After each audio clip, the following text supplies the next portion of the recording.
When you lead with your heart in your life, it's very different than leading from any other place. So if you're going to believe in the future that you're creating with all of your heart, it better be open and activated. So many people confuse self-love with pleasure. They think that when they feel pleasure, that's love. No. That the more whole you feel, the less need for pleasure you'll have. The less whole you feel, the more you're attached to things that are going to stimulate you and create pleasure. So then how is self-love born? You have to come up against the end of your emotional belief. You have to come to the very point where you don't think you can go any further, that you've reached the end and you don't believe that there's anything beyond that. And then you have to step out a little further, and go a little further than where you thought you could go. Every time you do that, something awakens in you. You have more respect for yourself. You have more respect for life. You have more respect for others, because you realize that change isn't that easy. You start to feel this kind of sense of peace and compassion, because you've come up against your own limits and you're stretching yourself beyond those limits. So then, when you finally free yourself from the chains of those emotions and those habits that keep you anchored to the past, there's a liberation of energy. And that liberation of energy is the body going from particle to wave, from matter to energy. And that energy that's being released, the body starts to feel what we call joy or love or freedom. And that is what I call the natural state of being. So, you're not getting that joy or that freedom or that love from anything outside of you. There's nothing out there that's creating it. It's happening from within you. So then, we see then in our research when people really start to cross that river of change and start to break through, and they begin to activate certain latent systems in their brain, and those latent systems start signaling oxytocin. Oxytocin is the love chemical. Oxytocin signals nitric oxide. Nitric oxide signals a chemical that causes your heart and lungs to swell. Your heart literally is engorging with energy and blood. And it's literally swelling. And this center now is activated. So then when you feel that, you're not going to want to lose that feeling. In fact, if you start judging another person, if you start getting impatient with another person, you'll notice that feeling will go away. You start analyzing yourself, that feeling will go away. So then it makes sense then that when you feel that level of wholeness, that you feel so whole that you wouldn't want to lose the feeling, then self-love leads to allowing, which means I'm just going to allow you because I'm so in love with myself, I can allow you. When I'm not in love with me, I'm going to pick you apart. But the more in love I am with myself, the more love and appreciation I have for all things. I am no longer in the same energy as my enemy, same energy as my coworker that I despise. I'm in a different energy. And then the side effect of allowing is called joy. So that if you're not judging or criticizing, then you're not dividing your energy. And if you're not dividing your energy, you're going to feel joy as a side effect. So then more and more people start to figure this out. In other words, if you spend 2 hours in a meditation getting beyond your fear, or your anger, or your pain, or your suffering, took you 2 hours to get beyond it, and you feel the liberation of you getting beyond those limited states, I guarantee you would be walking around in your life celebrating. Because that divine intelligence that's living in you, that's giving you life, is now expressing itself through you to a greater measure. So then you're in love with life because you're connected to life. And imagine how far you can go with this.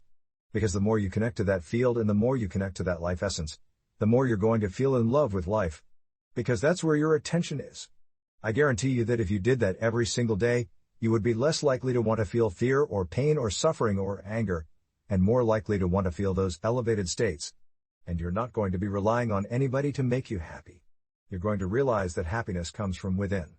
Well, look, people think it's about their wealth, or their health, or their freedom, or their new relationship, or their new job. It's none of that. It's about who you become in the process. So you overcome your fear, you overcome your doubt, you overcome your unworthiness, you overcome your pain, you overcome your past, you keep overcoming, you keep overcoming, you keep overcoming, you're going to become somebody else. And once you become wealthy, nobody creates wealth. You generate wealth. It's an energy. You generate freedom, you generate all those things, you are the generator of it.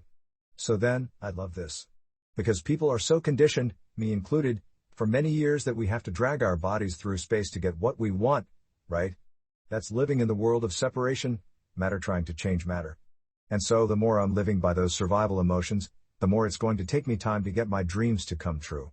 But in the quantum, if you're creating from the field instead of from matter, Einstein said the field is the sole governing agency of the particle. They didn't say the particle controls particle, the field controls the particle. So if you're creating from the field instead of from the particle, when there's a vibrational match with your energy, And even Einstein said this, it's all the vibration.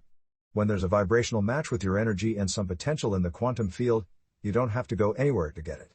In fact, you're going to collapse space and time and the event is going to be drawn to you. Now you don't go anywhere to get it. You're calling experiences to you. So then the final point is that, well, then you got to take responsibility for every area of your life.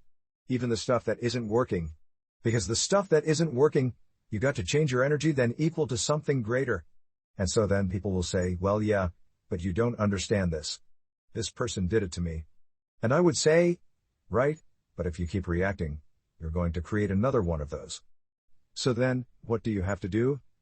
You have to get beyond the memories of our past and fall in love with the future over and over again. So that all of a sudden you're believing in that future more than you're believing in the past. And the brain and body, if we do it properly, will look like the future has already happened. Now you don't have to do anything. It's going to come to you. If you're not a victim, you would just say, hey, I need to learn a lesson here. I need to modify my behavior. Okay, I'm done with that. I've owned that. I did it enough times, I'm finished. I want to try something else. You're a soul on the journey back to singularity, back to source. And there's no God up there that's going to help you. You got to do it yourself. You came down and descended into density. To answer the question, is there more? Now that you're answering the question, is there's more, you just got to ask the same question to get out of here. Is there more? So then, as you start asking the question and you're no longer seduced by the common things in our lives, then it makes sense then that you begin to evolve your understanding. So, the person who's the scientist or the student, no longer a victim, there are no victims. There are just students. Person may say, I feel bad because I created that. Well, how long are you going to feel bad for? Yeah, but it's not the fact that you feel bad. We all feel bad. The question is, how long are you going to do that for? If you let it go for a long enough period of time, you're stuck. Because emotions are a record of the past. If you're feeling the same emotions, you're still in your past.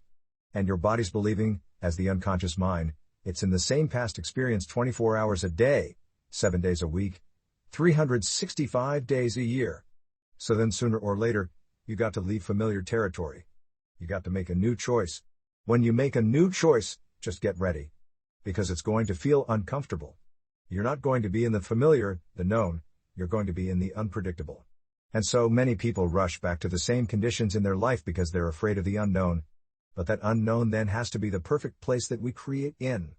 So, when the person really realizes, okay, I created that, okay, dang. Alright. I got another opportunity to create something differently. They just turn around, they let go, and they create again. And they do it over and over again until finally they start producing an outcome.